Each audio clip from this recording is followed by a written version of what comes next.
तो आपका क्वेश्चन है, न्यूमेरिकल्स करेंगे हम। किसी प्रत्यावर्ती वोल्टता का समीकरण क्या है? V बराबर 200√2 cos 100 पाई टी। वोल्टता की आवृत्ति निकालनी है, शिखर मान निकालना है और वर्ग माध्य मूल मान निकालना है, यानी कि VRMS निकालना है। ठीक है, फ्रीक्वेंसी निकालनी है और शिखर मान यानी कि V0 और रूट मीन स्क्वायर वैल्यू यानी कि VRMS। ठीक है, तो सबसे पहले हम इसको कंपेयर करेंगे इक्वेशन से। हमारा इक्वेशन है v equals to 200√2 cos 100 pi t, ये है ना। इसको हम कंपेयर करेंगे v बराबर v0 cos ओमेगा टी से। तो v0 सीधे सीधे निकल गया, कितना आएगा 200√2, यानी कि क्या शिखर मान कितना आ गया आपका 200√2। ठीक है, कितना वोल्ट। और दूसरा हमें आवृत्ति निकालनी है, तो इस वाले को देखो cos पाई 100 पाई टी, यानी कि 100 पाई टी इक्वल्स टू कितना है ओमेगा टी, है कि नहीं। अब ओमेगा टी को इस साइड रखेंगे, omega t equals to 100 pi. Omega को हम क्या कहते हैं 2 पाई एफ या 2 पाई एन, कोणीय वेग पढ़ा था ना हमने फर्स्ट ईयर में। ओमेगा जो है कोणीय चाल या कोणीय वेग होता है, जिसको हम 2 पाई एन या 2 पाई एफ बोलते हैं। ठीक है, तो 2 पाई एफ टी इक्वल्स टू कितना हो गया 100 पाई। टी भी है शायद, हाँ टी भी तो है, ये कट गया ना। 2f बराबर कितना आया 100, f बराबर कितना आ गया 100/2 50 हर्ट्ज। आगे आवृत्ति है ना, और क्या निकालना है वर्ग माध्य मूल मान, यानी कि VRMS value. VRMS equals to क्या फॉर्मूला होता है V0/√2 होता है ना। V0 कितना है 200√2/√2, √2 से √2 कट गया, तो आपकी VRMS वैल्यू कितनी आ गई 200 वोल्ट। आया ना, क्लियर हुआ। ऐसे बनेगा ये क्वेश्चन। नेक्स्ट क्वेश्चन आपका है, एक घर में विद्युत मेंस पर कैसा अंकित है 220 वोल्ट 50 हर्ट्ज। ठीक है, वोल्टेज के तात्क्षणिक मान के लिए समीकरण लिखो। ठीक है, तो v equals to v0 sin omega t, ये आपका स्टैंडर्ड इक्वेशन होती है ना। समीकरण क्या होती है v बराबर v0 sin ओमेगा t। अब ये अंकित है, तो इसके लिए हम वोल्टेज का समीकरण निकालेंगे। ठीक, तो हमारे पास पहले जो विद्युत मेंस पर 220 वोल्ट है ना, अगर ऐसा है तो ये VRMS वैल्यू होती है, रूट मीन स्क्वायर वैल्यू होती है। ठीक है, VRMS इक्वल्स टू कितना है 220 वोल्ट, है कि नहीं, और फ्रीक्वेंसी कितनी है 50 हर्ट्ज। अब क्या करते हैं हम, हमारी इक्वेशन क्या है, इस इक्वेशन ये वाली इक्वेशन बनानी है हमें। तो v बराबर v0 sin ओमेगा t में हमारे पास v0 है नहीं है ना, तो हम पहले v0 निकालेंगे, शिखर मान निकालेंगे। तो शिखर मान यहाँ से निकालेंगे, जो वोल्टेज का शिखर मान होता है वो कितना होता है v0 बराबर नहीं, हाँ क्या होता है v0 होता है ना। अब फॉर्मूला हमारा VRMS इक्वल्स टू क्या फॉर्मूला होता है v0/√2। तो यहाँ से v0 बराबर कितना आ जाएगा VRMS इंटू √2। तो हमारा v0 कितना आ जाएगा 220√2। v0 निकल गया ना। अब ओमेगा निकालेंगे। ठीक है, ओमेगा बराबर कितना होता है 2 पाई एफ होता है ना।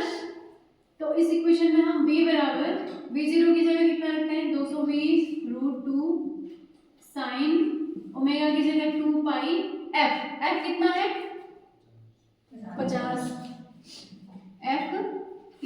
तो आपकी इक्वेशन आ गई v बराबर 200√2 sin कितना हो गया 100 पाई t। तो वोल्टेज के तात्क्षणिक मान के लिए समीकरण कितना आ गया 200√2 sin 100 पाई। क्लियर है ना, नोट कर लो इसे। तो नेक्स्ट क्वेश्चन आपका है, एक प्रत्यावर्ती धारा परिपथ में विभवांतर का रूट मीन स्क्वायर वैल्यू कितनी है? 100√2 वोल्ट है, यानी कि VRMS कितना है? 100√2। हमें निकालना क्या है? विभवांतर का शिखर मान V0 निकालना है और पूरे चक्र के लिए औसत मान, और दूसरा धनात्मक आधे चक्र के लिए औसत। ठीक है, तो सबसे पहले हम V0 निकालते हैं, है ना। तो VRMS बराबर कितना होता है? V0/√2। तो यहाँ से V0 बराबर कितना आ जाएगा? VRMS√2, यानी कि 100√2 इंटू √2, 100 इंटू √2 इंटू √2 2 हो गया, ये आ गया 200 वोल्ट, है ना। यानी कि V0 विभवांतर का शिखर मान कितना आ गया? 200 वोल्ट। ठीक है, दूसरा क्या है? पूरे चक्र के लिए औसत मान। पूरे चक्र के लिए औसत मान कितना होता है प्रत्यावर्ती धारा का? कितना होता है बताओ? परसों एक डेरिवेशन कराया था ना, 0 नहीं होता है। आधे चक्र के धनात्मक आधे चक्र के लिए -2 V0/π होता है ना, और ऋणात्मक आधे चक्र के लिए उतना ही होता है, दोनों का अपोजिट साइन होता है। धनात्मक पूरे चक्र के लिए कितना आ जाएगा? 0। तो पूरे चक्र के लिए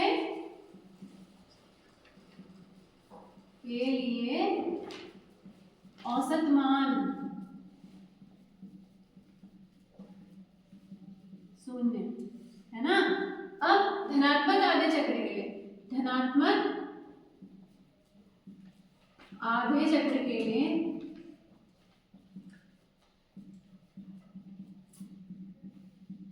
औसत मान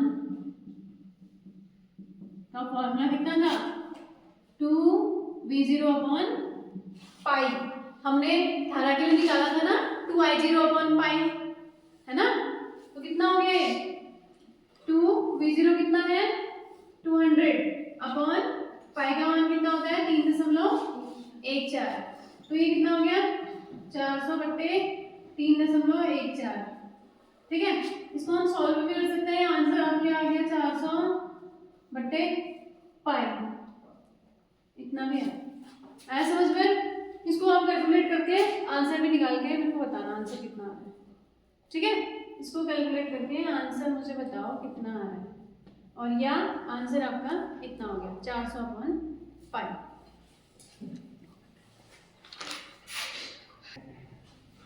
एक परिपथ के लिए, नेक्स्ट क्वेश्चन, एक परिपथ के लिए प्रत्यावर्ती धारा का समीकरण क्या है?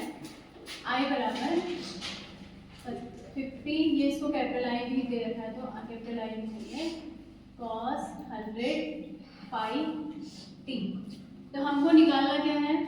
प्रत्यावर्ती धारा की आवृत्ति। ठीक है, F निकालना है, और धनात्मक आधे चक्र के लिए औसत मान यानी कि I मीन निकालना है, वर्ग माध्य मूल मान I RMS निकालना है, और T बराबर 1/300 सेकेंड पर धारा का मान।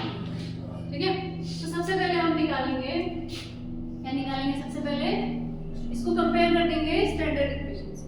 ठीक है, I बराबर I0 cos ω t से, ओमेगा टी बराबर I0 कितना है? 50 है कि नहीं? 85 ही तो है शिखर मान। तो अब ओमेगा टी बराबर कितना आ जाएगा? 100πt। ओमेगा बराबर होता है 2πft, 100πt। पाई से पाई कट जाएगा, टी से टी।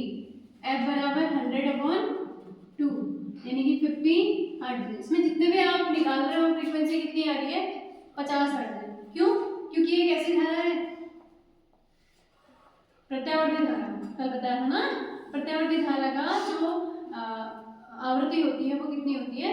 50 हर्ट्ज पर सेकेंड, सॉरी 50 चक्कर प्रति सेकेंड।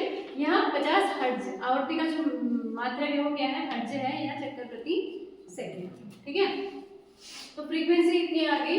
50 हर्ट्ज अब निकालना है हमें धनात्मक आधे चक्र के लिए औसत मान, यानी कि आई मीन हम निकालेंगे।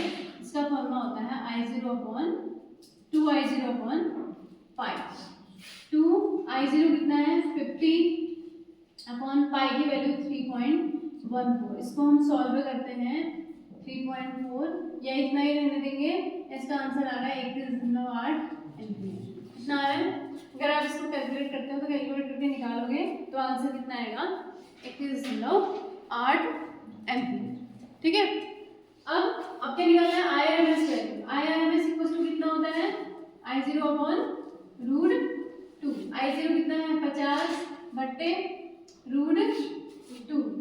50 रूट 2 का मान कितना होता है 1.414। अगर हम इसमें वैल्यू रख देते हैं तो ये आ रहा है आपका कितना है 35.36। इसको सॉल्व आप कर सकते हो, इतना एम्पीयर। ठीक है, इतना हो गया। अब t बराबर 1/300 सेकेंड पर धारा का मान, यानी कि इस वाले इक्वेशन से I = 50 cos 100 पाई, t की जगह हम 1/, इतना रख देते हैं, ये कट गया ना, तो I बराबर 50 cos π/3। 50 cos π/3 की वैल्यू कितनी होती है, यानी कि cos 60 की वैल्यू कितनी होती है 1/2 होती है ना, तो I बराबर कितना आ जाएगा 25 एम्पीयर। तीनों आंसर हमारे निकल गए। सबसे पहले शिखर मान और क्या आवृत्ति निकल गई, आधे चक्र के लिए धारा का औसत मान निकल गया, और t बराबर 1/300 सेकेंड पर धारा का मान इतना। ऐसे करेंगे।